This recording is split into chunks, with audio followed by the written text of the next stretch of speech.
के माध्यम से हम बताना चाहें, भारत सरकार मॉडिफाइड पेंशन स्कीम, जिसको यूनिफाइड पेंशन स्कीम कहा जा रहा है, यूपीएस, उसको लेकर के आई है। न्यू पेंशन स्कीम जो हमारी 1/1/2004 के बाद लागू हुई थी, ये जो हमारी यूनिफाइड पेंशन स्कीम है, ये 1/4/2025 से लागू हुई है। इस पूरी पेंशन स्कीम के 5 महत्वपूर्ण भाग हैं। पहला ये है कि इसमें पेंशन को अश्योर कर दिया गया है। अश्योर्ड पेंशन स्कीम हम इसको कह रहे हैं, जिसमें ये निर्धारित किया गया है कि कर्मचारी के लास्ट 12 मंथ की बेसिक का 50% प्लस डीए जो बनेगा वो पेंशन के रूप में उसको अश्योर करके दिया जाएगा, बशर्ते उसने 25 साल की सेवा पूरी की। जिन कर्मचारियों ने 10 से 25 साल की सेवा पूरी की है, उनको समानुपातिक रूप से प्रोपोर्शनल वे में उनकी पेंशन कैलकुलेट की जाएगी। दूसरी महत्वपूर्ण चीज़ ये है कि इसमें फैमिली पेंशन प्रदान की जाएगी जो 60% है। तो जो पेंशन है उसका 60% फैमिली पेंशन के रूप में अश्योर किया गया है। ये दूसरा अश्योरेंस है। तीसरी चीज़ ये है इस पेंशन में कि कर्मचारियों को एक लमसम अमाउंट मिलेगा। लमसम अमाउंट ये होगा कि उनकी लास्ट बेसिक का 10% विजिट कीजिए www.mtctutorials.com और डाउनलोड कीजिए फ्री टेम्पलेट। तो 6 महीने 60 टाइम्स होंगे और लास्ट सैलरी अगर उसकी 2 लाख है तो उसका 10% 20,000 होता है। तो 20,000 मुझे 60, आप कह सकते हैं कि इस कैलकुलेशन के तहत उसको एक लमसम अमाउंट मिलेगा जो एक ह्यूज अमाउंट होगा जो कर्मचारियों के काम आएगा। एक चौथी महत्वपूर्ण चीज़ इस पेंशन में ये कही गई है, इसको इन्फ्लेशन से कनेक्ट कर दिया गया कि जब भी डीए बढ़ेगा, डियरनेस रिलीफ के रूप में कर्मचारियों को पेंशन या फैमिली पेंशन उसका लाभ इन कर्मचारियों को प्राप्त होगा। तो आप मीडिया बंधुओं के माध्यम से हम एक बार ब्रीफ करना चाहेंगे कि भारतीय रेलवे सबसे ज़्यादा सरकारी कर्मचारियों को रखने वाली, रोजगार देने वाली रेलवे है, जहाँ हमारे स्टाफ का बहुत बड़ा योगदान है। न्यू पेंशन स्कीम के बाद जो यूनिफाइड पेंशन स्कीम आई है, इसका वो इंतजार भी कर रहे थे, तो इसका बहुत सारा लाभ उनको प्राप्त होगा। पूरे एनसीआर में, नॉर्थ सेंट्रल रेलवे में हम ऑप्शन निकालेंगे, वो एनपीएस और यूपीएस दोनों में से किसी को ऑप्ट कर सकते हैं। उनके ऑप्शन को रीच करेंगे, उसके बाद जो एरियर बनेगा, जो पेंशन बनेगी या जो वर्किंग कर्मचारी हैं जो उनका ऑप्शन होगा, उसको हम लेकर के चलेंगे। मैं मीडिया के माध्यम से एक बार फिर कहना चाहता हूँ कि भारत सरकार की बहुत अच्छी स्कीम है। विजिट कीजिए www.mtctutorials.com और डाउनलोड कीजिए फ्री टेम्पलेट। और आप लोग जितना बेहतर हो सके स्पष्टीकरण के साथ जनता तक ये बात पहुंचाएं और इसकी अच्छाइयों के बारे में बताएं। धन्यवाद। 1/1/2004 के बाद जिन्होंने एनपीएस का लाभ लिया, रिटायर हुए, डेथ हुई, फैमिली पेंशन मिल रही, जो कुछ है उसके बाद जो मिला, उसको आपको ये बताना चाहूँगा कि 1/1/2004 के बाद जो लोग निकले हुए हैं उनको ऑप्शन मिलेगा, वो यूपीएस में शिफ्ट। भारतीय रेलवे समस्त कर्मचारियों को ऑप्शन दिया जाएगा। उनको ऑप्शन देना पड़ेगा कि वो न्यू पेंशन स्कीम का पार्ट रहेंगे या यूनिफाइड पेंशन स्कीम का पार्ट होगा। जो ऑप्शन देंगे उसके अकॉर्डिंग सेलेक्ट करेंगे, उनको इसका लाभ दिया जाएगा। आप ये भी हम बताना चाहेंगे कि एक बड़ी जिम्मेदारी भारतीय रेल की होगी, हमारे विभाग की होगी, के अधीन सारे विभागों की होगी कि जब ये कैलकुलेशन होगा 1/1/2004 के बाद जितने लोग रिटायर हो चुके हैं या जो सेवा में आ चुके हैं, इनकी संख्या लाखों है। इनका ऑप्शन लेना, उसको कैलकुलेट करना, वापस रिफिक्स करना, एरियर बनना, उसका एरियर देना। विजिट कीजिए www.mtctutorials.com और डाउनलोड कीजिए फ्री टेम्पलेट। समय सीमा के अंदर पूरी करें। तो मैं आप सब मीडिया के सारे बंधुओं को आपके माध्यम से समस्त देश को, रेल कर्मियों को और रेल के अलावा भी जो हमारे कर्मी उनको भी जो भरोसा है वो भी जताता हूँ। ये नई स्कीम है, कर्मचारियों के हित में है, इसके लाभ पब्लिक डोमेन में भारतीय रेलवे में अगर देखें तो भारतीय रेल के अलावा करोड़ों ऐसे लगभग 3 लाख और कर्मचारी हैं जो सरकारी सेवा पूरे देश में। हम उम्मीद करते हैं राज्य सरकारें भी इन चीज़ों को पढ़ेंगी, समझेंगी, आगे बढ़ेंगी और इसका लाभ पूरे देश के सारे सरकारी कर्मचारियों को मिलेगा। मेरा निवेदन आपको मीडिया के माध्यम से ये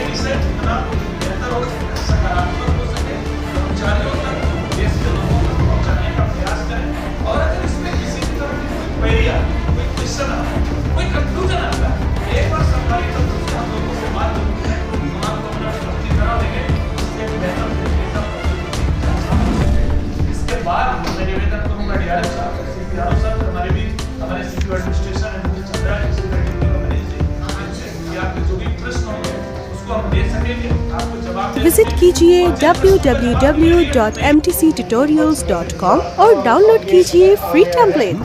ये जो स्कीम है इसके क्या क्या बेनिफिट्स हैं, देखिए इसमें जो फंडामेंटल जो चीज़ें होती है वो हम समझ लें कि अब जो है जो 7% और 40% का जो डिस्ट्रीब्यूशन था उसके वो समाप्त हो जाएगा और अब जो है जो गवर्नमेंट का कॉन्ट्रीब्यूशन है जो पहले होता था 14% उससे करके 18.5% हो जाएगा और आदमी को अपनी जो बेसिक पे है उसका 50% तो उसकी पेंशन होगी प्लस उसको जैसे जो इंडेक्सिंग उसका बनता है। ये जो पीपीटी है हमें इसके पॉइंट्स को इलाबोरेट करने के लिए आपको पहले से ही चलाई जा रही है और इसके जो स्पेशलिस्ट हैं हमारे साथ हम लोग सहभागी कि आज हमारे पीसीपीओ साहब हमारे साथ हैं, डिटेल में आपको हमारे पीसीपीओ साहब को रेलवे के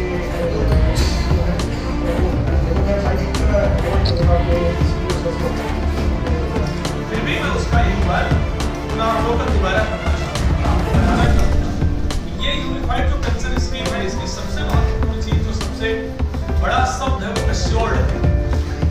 जो न्यू पेंशन स्कीम थी उसमें निश्चित नहीं था कि कर्मचारी विजिट कीजिए www.mtctutorials.com और डाउनलोड कीजिए फ्री टेम्पलेट। PSI है इसमें निश्चित कर दिया गया है कि रिटायर होने वाले कर्मचारियों को एक एश्योर्ड पेंशन मिलेगी।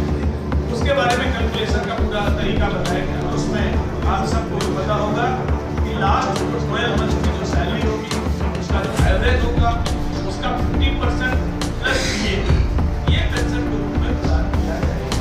ये एश्योर्ड हो गया है, निश्चित हो गया है और प्रायः वर्ष में 2 बार DA बनता है। तो जब जो वर्किंग कर्मचारी हैं उनको सप्लाई DA करके DA को बढ़ा के जो रिटायर्ड है डेथ हो जाए उनको ये DA में रिलीफ मिलता है, इसको क्लियर करके ये भी निश्चित कर दिया गया है कि जो भी उसकी पेंशन बनेगी चाहे वो पहली पेंशन हो चाहे वो उसकी अपनी पेंशन हो उस पर उसको जो है जो भी DA सरकार का बढ़ेगा वो DA को उस पर भी लागू होगा। ये बहुत बड़ी चीज है जो पेंशनर्स को प्राप्त है। और एक अंतिम महत्वपूर्ण चीज इसमें कही गई है कि एडिशनल लमसम अमाउंट कर्मचारी को मिलेगा। आपको मैं इसको रिपीट करना चाहूंगा कि जो उसकी लास्ट बेसिक होगी कर्मचारी की जो लास्ट विजिट कीजिए www.mtctutorials.com और डाउनलोड कीजिए फ्री टेम्पलेट। ये आ गया है।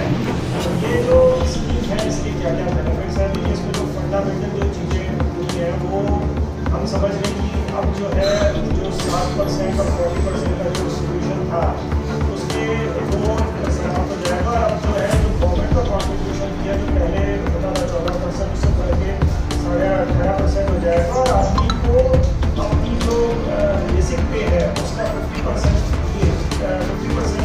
तो उसकी पेंशन होगी प्लस उसको जैसे जो इंडेक्सिंग उसका होता है।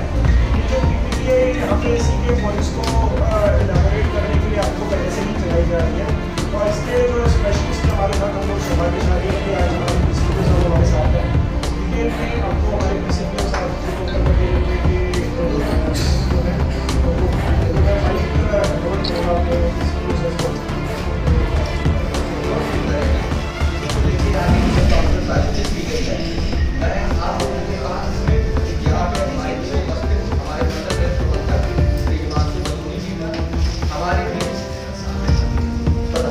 विजिट कीजिए www.mtctutorials.com और डाउनलोड कीजिए फ्री टेम्पलेट।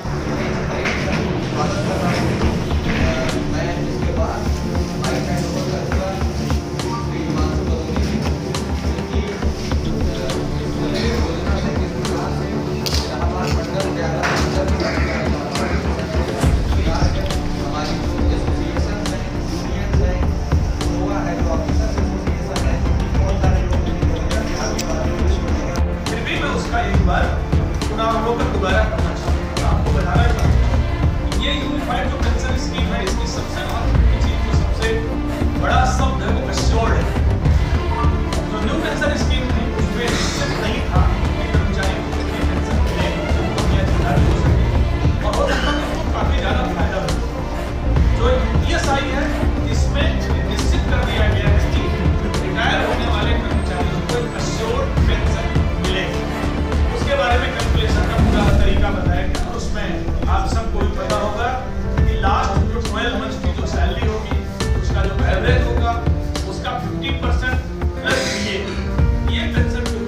विजिट कीजिए www.mtctutorials.com और डाउनलोड कीजिए free template. Modified pension scheme, जिसको यूनिफाइड पेंशन स्कीम कहा जा रहा है, यूपीएस उसको लेकर के आई है। न्यू पेंशन स्कीम जो हमारी 1/1/2004 के बाद लागू हुई थी, ये जो हमारी यूनिफाइड पेंशन स्कीम है ये 1/4/2025 से लागू है। इस पूरी पेंशन स्कीम के 5 महत्वपूर्ण भाग हैं। पहला ये है कि इसमें पेंशन को अश्योर कर दिया गया है। अश्योर्ड पेंशन स्कीम हम इसको कह रहे हैं, जिसमें ये निर्धारित किया गया है कि कर्मचारी के लास्ट 12 मंथ की बेसिक का 50% प्लस डीए जो बनेगा वो पेंशन के रूप में उसको अश्योर करके दिया जाएगा, बशर्ते उसने 25 साल की सेवा पूरी की। जिन कर्मचारियों ने 10 से 25 साल की सेवा पूरी की है उनको समानुपातिक रूप से प्रोपोर्शनेट वे में उनकी पेंशन कैलकुलेट की जाएगी। दूसरी महत्वपूर्ण चीज़ ये है कि इसमें फैमिली पेंशन प्रदान की जाएगी जो 60% है। तो जो पेंशन है उसका 60% फैमिली पेंशन के रूप में अश्योर किया गया है। ये दूसरा अश्योरेंस है।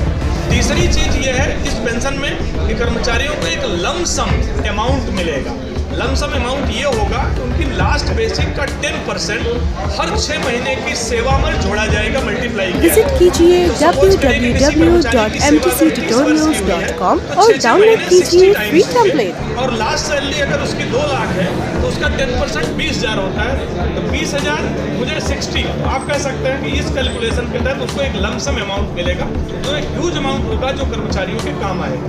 एक चौथी महत्वपूर्ण चीज़ इस पेंशन में ये कही गई है, इसको इन्फ्लेशन से कनेक्ट कर दिया गया कि जब भी डीए बढ़ेगा, डियरनेस रिलीफ के रूप में कर्मचारियों को पेंशन या फैमिली पेंशन उसका लाभ इन कर्मचारियों को प्राप्त होगा। तो आप मीडिया बंधुओं के माध्यम से हम एक बार ब्रीफ करना चाहेंगे कि भारतीय रेलवे सबसे ज़्यादा सरकारी कर्मचारियों को रखने वाली, रोजगार देने वाली रेलवे है, जहां हमारे स्टाफ का बहुत बड़ा योगदान है। न्यू पेंशन स्कीम के बाद जो यूनिफाइड पेंशन स्कीम आई है, इसका वो इंतजार भी कर रहे थे, इसका बहुत सारा लाभ उनको प्राप्त होगा। पूरे एनसीआर में, नॉर्थ सेंट्रल रेलवे में हम ऑप्शन निकालेंगे, वो एनपीएस और यूपीएस दोनों में से किसी को ऑप्ट कर सकते हैं। उनके ऑप्शन को रीच करेंगे, उसके बाद जो एरियर बनेगा, जो पेंशन बनेगी, या जो वर्किंग कर्मचारी हैं जो उनका ऑप्शन होगा उसको हम लेकर के चलेंगे। मैं मीडिया के माध्यम से एक बार फिर कहना चाहता हूँ, भारत सरकार की बहुत अच्छी स्कीम है। भारतीय रेल ही नहीं, देश के समस्त कर्मचारियों के विजिट कीजिए www.mtctutorials.com और डाउनलोड कीजिए फ्री टेम्पलेट के साथ जनता तक ये बात पहुँचाएं और इसकी अच्छाइयों के बारे में बताएं। धन्यवाद।